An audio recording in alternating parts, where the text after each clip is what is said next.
தர முடியாதுன்னு, பம்பரம் சின்னம் உங்களுக்கு ஒதுக்க முடியாதுன்னு தேர்தல் ஆணையம், எலெக்ஷன் கமிஷன் சொல்லியிருக்கிறாங்க. ஆனால் இறுதி முடிவு நீதிமன்றம். இன்னைக்கு 2 மணிக்கு அவங்க நீதிமன்றத்தில் இந்த பதில் சொல்லும் பொழுது எங்களுடைய வழக்கறிஞர்கள் அதுக்குண்டான வாதத்தை வைக்க போகிறாங்க. ஏன்னா election symbols reservation and order அதில் ஒரு ப்ரொவிஷன் படி தான் நாங்கள் இந்த மாதிரி ஏற்கனவே நாங்கள் போட்டியிட்ட பம்பரம் சின்னம் திருச்சி நாடாளுமன்ற தொகுதியில் மதிமுக போட்டி போடுது. அப்போது அந்த சின்னத்தை பொறுத்த வரைக்கும் ஏற்கனவே எங்களோட சின்னனால அது என்ன பண்ணியிருக்காங்கன்னா ஜென்ரல் சிம்பிளில் கிடையாது. அது யாருமே அது போட்டி போட முடியாது. அப்படியே அதை லாக் பண்ணி வச்சிருக்கிறாங்க. அதை ரிலீஸ் பண்ணி விடுங்க, இங்கே திருச்சியில் மாத்திரம் நாங்கள் இங்கே அதை பயன்படுத்திக்கிறோம் நாங்கள் சொல்லியிருந்தோம். அவங்க என்ன சொல்லியிருக்கிறாங்கன்னா, அவங்க இது கடந்த காலங்களில் இது இப்படி சட்டம் இருந்தாலுமே இந்த மாதிரி பம்பரசனை கொடுக்க முடியுங்கிறது இருந்தாலுமே அதனால் சில பிரச்சனைகள் வரும், இது தவறான ஒரு முன்னுதாரணம் ஆயிடக்கூடாது அப்படின்னு சொல்லிட்டு மறுத்திருக்கிறாங்க.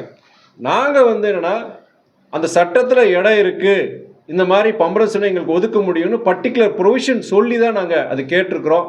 அது ஏன் அதை மறுக்கிறாங்கங்கிற வாதத்தை இன்னைக்கு மத்தியானம் நீதிமன்றத்தில் நாங்கள் வைக்க போகிறோம். நாங்கள் நீதிமன்ற தீர்ப்பு தான் இறுதி தீர்ப்பு. அதே வேளையில் இன்னொன்று நான் சொல்கிறேன், நான் ஜனங்களை பொறுத்த வரைக்கும் இன்னைக்கு ஜனங்க ரொம்ப தெளிவாக இருக்கிறாங்க. ஒரு வேட்பாளர், இந்த வேட்பாளர் நம்பிக்கைக்குரிய வேட்பாளர்னா அவருடைய சின்னம் எதுங்கிற தேடுற ஜனங்க தான் இன்னைக்கு இருக்கிறாங்க. கடந்த காலம் மாதிரி எல்லாம் கிடையாது. இங்கே சாதாரண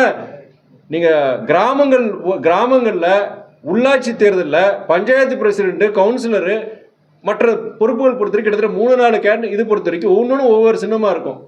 அது அரசியல் இயக்கங்களுடைய சின்னம் அல்லாது அவங்க அங்கே புது சின்னத்தை அவங்க தேர்ந்தெடுத்து போட்டி போடும்போது அந்த 3-4 சின்னங்கள் ஒவ்வொருத்தருடைய சின்னம் என்ன சின்னம் தெரிஞ்சுக்கிட்டு அந்த கிராமத்தில் இருக்கிற ஜனங்க, படிக்காத ஜனங்க அந்த சின்னத்துக்கு வாக்களிக்கும் பொழுது நம்ம இன்னைக்கு நம்ம சோசியல் மீடியா காலத்தில் இருக்கோம். இங்கே திருச்சியில் கிட்டத்தட்ட 16 லட்சம் செல்போன் இருக்குது. இன்னாருடைய சின்னங்கிற கொண்டு போய் சேர்க்கறதுக்கு 24 மணி நேரம் கூட தேவைப்படாது. அதனால அதே வேளையில் எங்களுக்கு என்னன்னா, இந்த நாடாளுமன்ற தேர்தலை பொறுத்த வரைக்கும் மதவாத பாஜகவை எதிர்க்கும் உண்மையான அணி என்னன்னு சொன்னீங்கன்னா அது திராவிட முன்னேற்ற கழகத்தின் தலைமையிலான அணிங்கிறது இன்னைக்கு தமிழ்நாட்டு மக்கள் தெளிவாக இருக்கிறாங்க. அப்போ பாஜகவை எதிர்க்கிற இங்க இயக்கம் என்னன்னு பார்க்கும்போது திருச்சியை பொறுத்தவரை மதிமுக வேட்பாளரை பொறுத்தவரை அவருடைய போட்டியிடுற சின்னம் என்னன்னு சொல்லிட்டு தெரிஞ்சுக்கிட்டு வாக்களிக்க போறாங்க. அதனால எந்த பின்னடைவும் இருக்க போறதில்ல. நாங்கள் நம்பிக்கையோடு இருக்கோம்.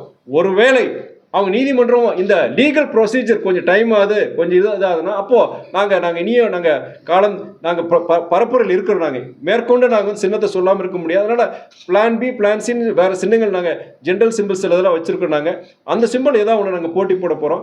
இதனால எந்தவித ஒரு பின்னடைவோ எதுவும் வர்றதுக்கு வாய்ப்புகள் கிடையாது. கடந்த காலங்களில் உங்களுக்கே தெரியும், கடந்த காலங்களில் புதிய சின்னங்களை சில இயக்கங்களும் சரி, சில தலைவர்களும் சரி, சில எளிய மக்களும் அந்த புதிய சின்னங்களில் போட்டி போட்டு ஜெயிச்சிருக்கிறாங்க. இது புதுசு கிடையாது.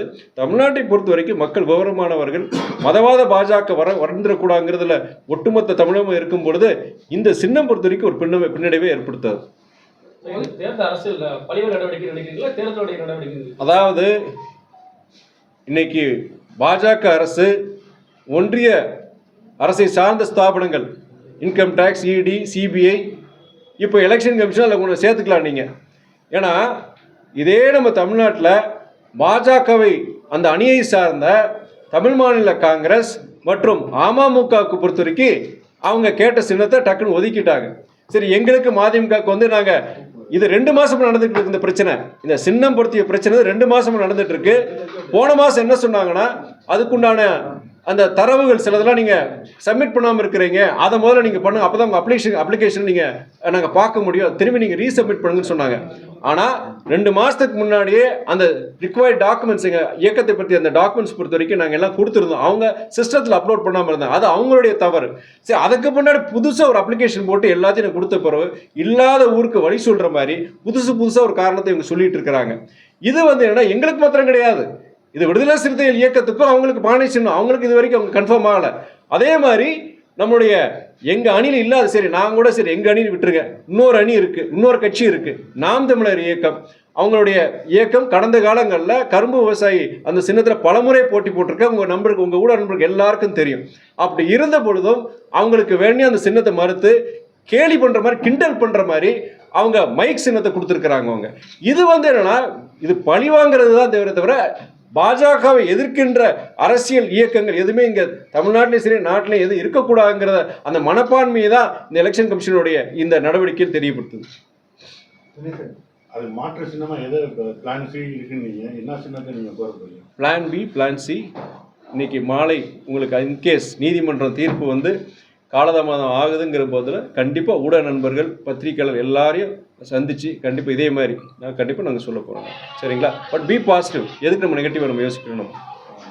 சார் நேற்று ஒரு கமெண்ட் சொல்லியிருக்காரு சார் விஜயபாஸ்கர். சரி, வாழ்த்தி சொல்லியிருக்காரு, பேசியிருக்காரு. இது சார் சொல்லுங்கள், தாராளம் சொல்லுங்கள். நான் எந்த நீங்கள் கேள்வி கேட்டாலும் நான் எதுவும் எரிச்சல் பட மாட்டேன், இது பண்ண மாட்டேன். தாராளம் நீங்கள் சொல்லுங்கள். நீங்கள் சொல்லுங்கள். நீங்கள் உணர்ச்சி பூர்வமாக பேசுறீங்கல்ல, கமெண்ட் அடிச்சிருக்காரு. என்ன கமெண்ட்டு? தைரியமா பேசியிருக்காரு, நான் எதுல நிக்க மாட்டேன்னு சொல்லியிருக்கேன், செத்தாலும் நான் நிக்க மாட்டேன்னு சொல்லியிருக்கேன். சரி, உதயசூரிய சித்தத்தில் நிக்க மாட்டேன்னு அவர் தைரியமா சொல்லியிருக்காரு அப்படின்னு பாராட்டுற மாதிரி பேசியிருக்காரு. நீங்க அதை போய் பாக்குறீங்க? இல்லை, அது என்னன்னா அவங்க அதிமுக பொறுத்த வரைக்கும் அந்த அவங்களுக்கே சின்ன பிரச்சனை வரான்னு சொல்கிறாங்க. யாரோ சேலஞ்ச் பண்ணுறான்னு சொல்கிறாங்க. ரெட்டையில சின்னம் அவங்க பயன்படுத்தக்கூடாதுன்னு சொல்லி யாரோ கோர்ட்டுக்கு போகிற மாதிரி சொல்கிறாங்க. பதட்டத்தில் இருக்கிறாங்க. நம்ம அவங்க எல்லாம் பதட்டத்தில் இருக்கிறாங்க. அவங்களும் நாங்களும் களத்தில் இருக்குன்னு சொல்கிறதுக்காண்டி ஏதோ ஒரு ஸ்டண்ட் ஸ்டேட்மெண்ட் தான். இருந்தாலும் சகோதரர் விஜயபாஸ்கர் பொறுத்த வரைக்கும் அவங்களுக்கு பொறுத்த என்னுடைய வாழ்த்துக்கள். ஆனால் இந்த மாதிரி சில கருத்துக்கள் பொறுத்த வரைக்கும் எங்கள் கூட்டணிக்குள்ள ஏதோ குழப்பத்தை உருவாக்குறதுக்காண்டி உன்னை முயற்சி தான் பார்க்குறேன்னு அவங்களும் களத்தில் நாங்களும் இருக்கோம் அப்படிங்க சொல்கிறதுக்காண்டி இந்த ஸ்டேட்மெண்ட் சொல்லியிருப்பார் நான் நினைக்கிறேன். நான்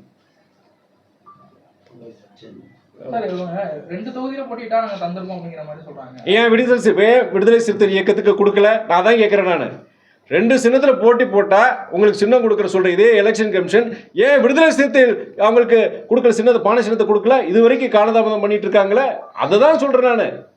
இவங்க எலெக்ஷன் கமிஷன் பொறுத்த வரைக்கும் முழுக்க ஒன்றிய பாஜகவுக்கு சாதகமாக செயல்படுறாங்க. எதிர்கட்சியில் யாருமே சுதந்திரமாக ஒரு நல்லபடியாக தேர்தல் பரப்புரையில் ஈடுபடக்கூடாது, காலதாமதம் செய்யணும். என்னென்ன முட்டுக்கட்டைகள் போடுறோமோ அதுக்குண்டான வேலை இப்போவே எப்படி நாளைக்கு தேர்தல் அன்னைக்கு ஓட்டு பதிவு அன்னைக்கும் சரி, வாக்கு எண்ணிக்கையும் சரி, என்னெல்லாம் பண்ண போகிறாங்க நம்ம தான் பார்க்க போகிறோம். ஆனால் மக்கள் பொறுத்த வரைக்கும் எல்லாம் வேடிக்கை பார்த்துட்டு இருக்காங்க. அவங்க சும்மா இருக்க மாட்டாங்க.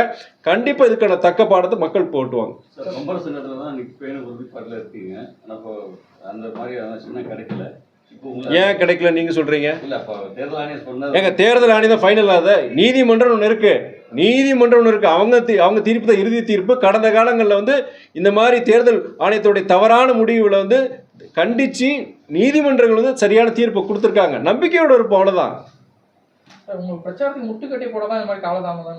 எங்களுக்கு மாத்திரம் கிடையாதுங்க, மதிமுகவுக்கு மாத்திரம் கிடையாது.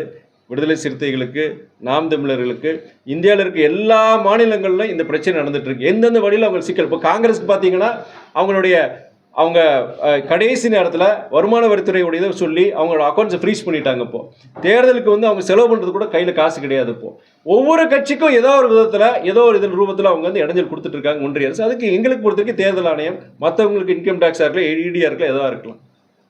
இப்போ திருச்சியை பொறுத்த வரைக்கும் வெளியூர் வேட்பாளர்கள் தான் சார் இது வரைக்கும் ஜெயிச்சிருக்காங்க. அப்படி பார்த்தாக்க நீங்களும் வெளியூர் தான், உங்களுக்கான வாய்ப்பு எப்படி இருக்குன்னு? வெளியூர்னா என்ன, பாகிஸ்தானா இல்லை ஆப்கானிஸ்தானா? வெளியூர்னா இந்த பாருங்க, தமிழ்நாட்டுக்காரன். எங்கள் இயக்கம் மதிமுக இருக்கட்டும், இல்லை தலைவர் வைகோவாக இருக்கட்டும், கன்னியாகுமரி முதல் சென்னை வரைக்கும் தமிழ்நாட்டுடைய முக்கியமான உரிமைகள், தமிழ்நாட்டு மக்களின் வாழ்வாதார பிரச்சனைகளுக்கு இந்த கிட்டத்தட்ட 60 வருஷமாக அவர் போராடி இருக்கு. இந்த இயக்கம் மதிமுக 30 வருஷமாக போராடி இருக்கு.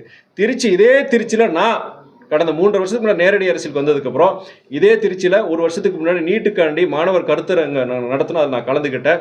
போன வருஷம் இங்கே காவேரி உரிமைக்காண்டி இங்கே ஒரு ஆர்ப்பாட்டத்தை நடத்தினோம். 100 நாள் வேலை திட்டத்துக்கு கிராமங்களில் இந்த ஒன்றிய அரசு 100 நாள் வேலை திட்டத்தை படிப்படியாக அதை முடக்கணுங்கிறதுக்காண்டி நிதியை குறைச்சி இன்னைக்கு 100 நாளுக்கு வேலை கிடைக்கிறது இல்லை. 30 நாள், 40 நாள், 50 நாள் தான் வேலை கிடைக்குது.